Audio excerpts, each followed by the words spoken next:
Hello guys, welcome ulit sa ating channel. So nandito po tayo sa Mega Mall A, kung saan meron po dito na development. Meron pong inaayos po dito para pagandahin po yung ating Mega Mall dito po sa Mega Mall A po building. Yan, samahan niyo po ulit si KR Doria TV para mag-update po muli dito sa Mega Mall naman po tayo. So tara, let's go guys. Samahan niyo po ulit ako ngayong araw ng Sunday, February 22, 2026.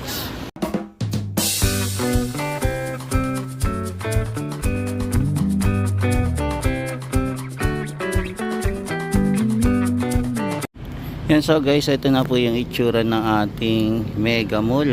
Ang laki na po ng pagbabago pala dito, simula na po na panibagong construction dito na ginagawa dito sa area po ng Mega Mall.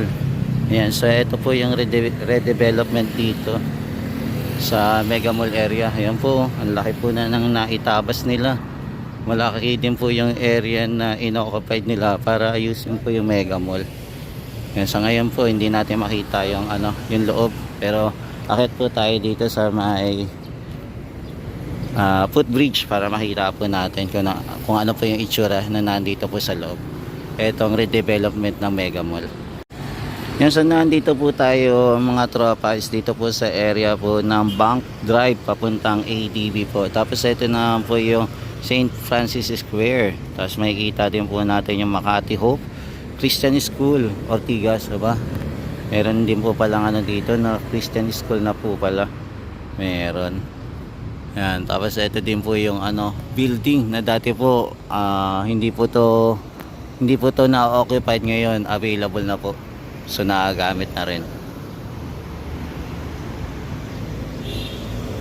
Yan, so akit na tayo sa taas mga guys para masilip na natin itong ginagawa sa Mega Mall redevelopment.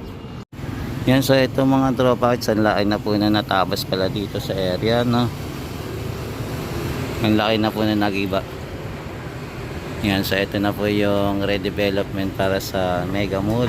So ngayon pong Sunday po, wala pong trabaho ngayong araw po ng February 22.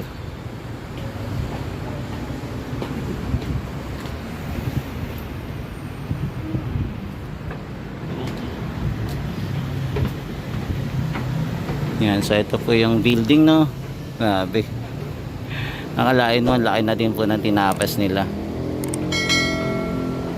Matagal na din po itong SM na to. Nauna pa po yung SM North na ginawa bago po ito.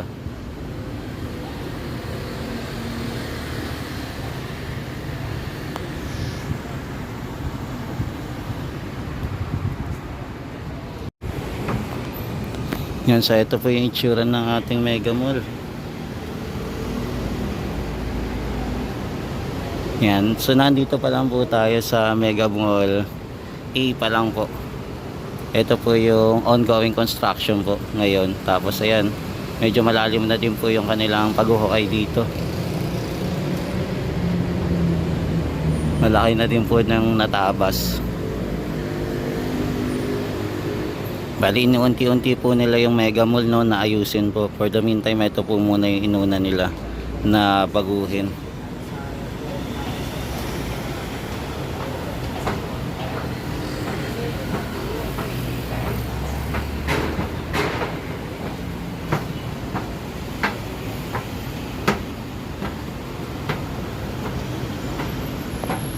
Yan, yung dito naman po ay Julia Vargas naman po Avenue. Yan, tapos ito po yung footbridge natin.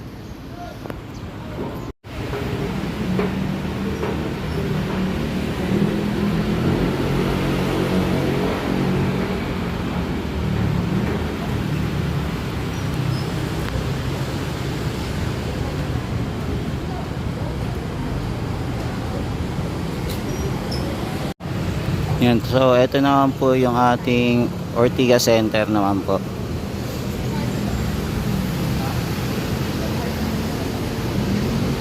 Yan, mapapansin nyo po marami na din po mga building na nakatayo po dito, no? Tapos may mga bagong building na din na nagawa na rin po dito sa area.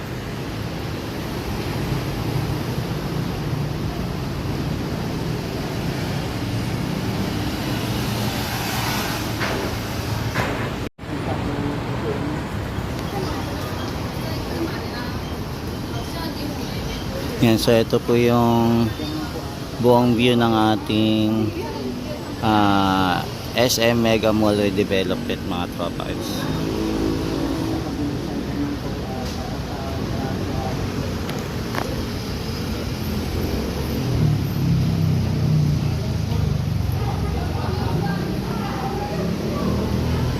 Yan, tapos ito naman po yung Bank Drive naman po.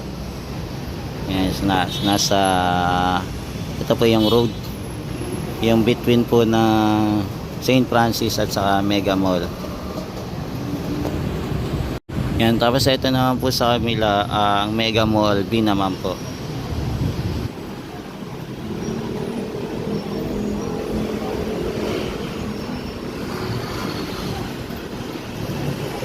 Yan, dito po sa kabilang area hindi pa po naaayos, pero tingnan natin kung magkakaroon din po ng redevelopment dito.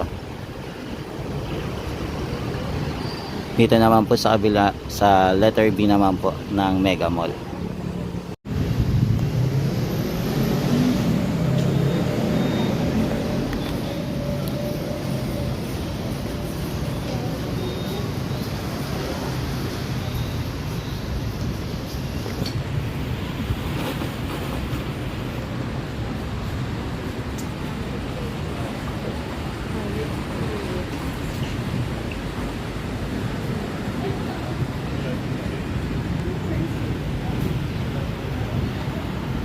Yan, so guys, pasok naman tayo sa loob. Check naman po natin kung ano naman po yung itsura ng Mega Mall na inaayos po yung mga cover nya. Tingnan natin kung ano yung mga itsura nya. Yan, at least nakita na naman po natin kung ano po yung progress and redevelopment dito sa Mega Mall, no? Na babaguhin po siya at papagandahin. Tingnan natin kung magiging mas modern po ang design ng Mega Mall, no? Kung mas malupit pa kaysa sa unang Mega Mall na design na ginawa nila.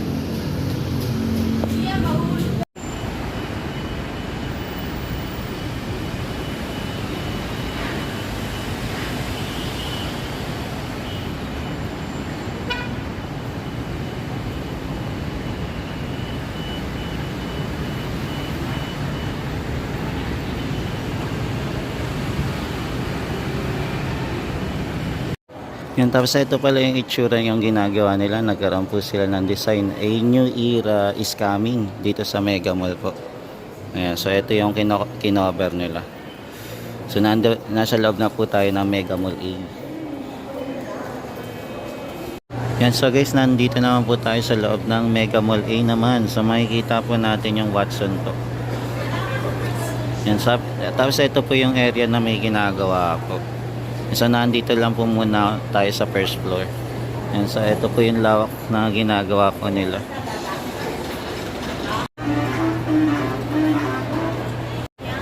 Yan, so mag-ano naman tayo, maglakad-lakad dito sa SM. Tingnan natin kung ano yung meron naman dito, mga tropa kids. Yan, kung ano na po itsura ng SM Mega Mall A naman.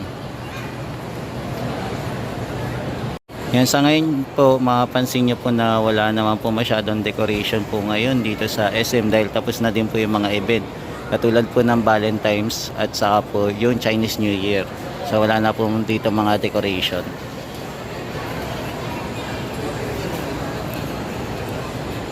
Ang ganda ng decoration dito mga idol, oh. Dito po tayo sa Mega Mall A po. Yan, maganda pa yung decoration. Yung kakaiba po yung ginawa nila dito, no, na decoration. Alam mo nasa unang panahon.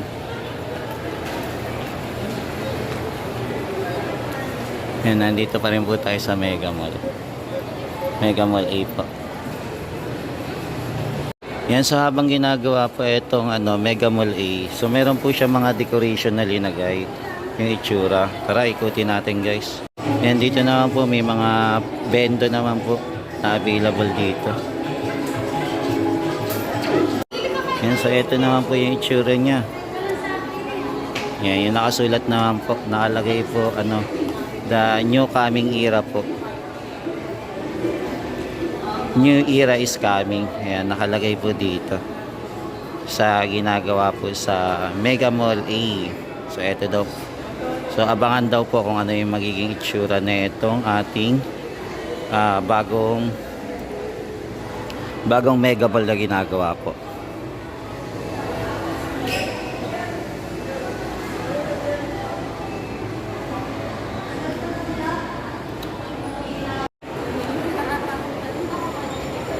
Yan, may mga pakulay-kulay dito, no?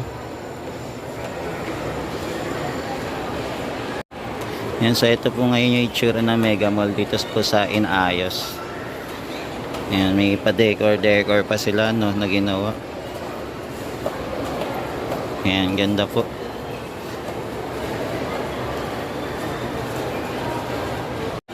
Yan, so ito po yung itsura ng ating Mega Mall na Inayos po.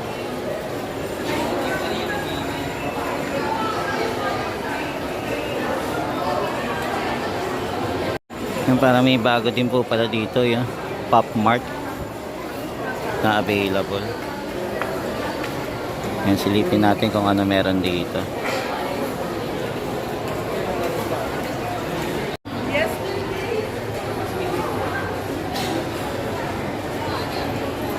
Kung mga toys pala to, more on toys pala.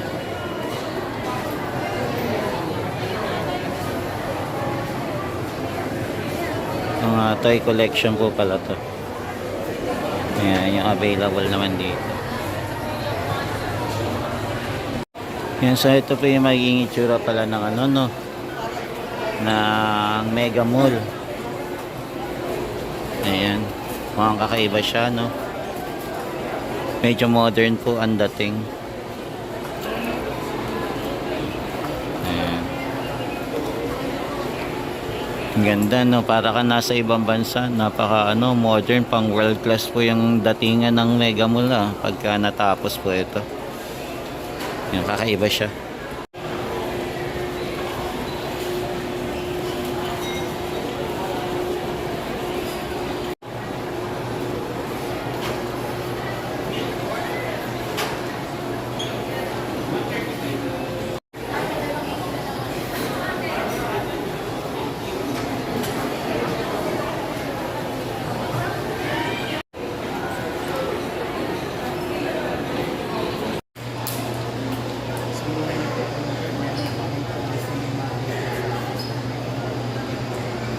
Yan, so guys, meron pa rin palang cinema dito sa SM Building A. Pero yung kabilang sine pa po nawala na. So ito na lang po yung natira. Isa na lang po na cinema yung available po dito.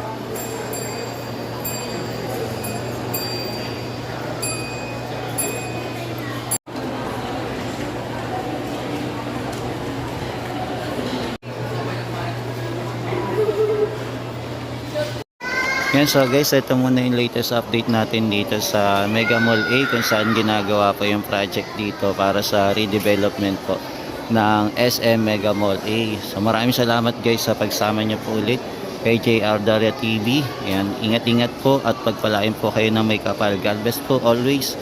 Yan, maraming salamat po sa walang sawang pagsuporta kay JR Doria TV sa pag-update.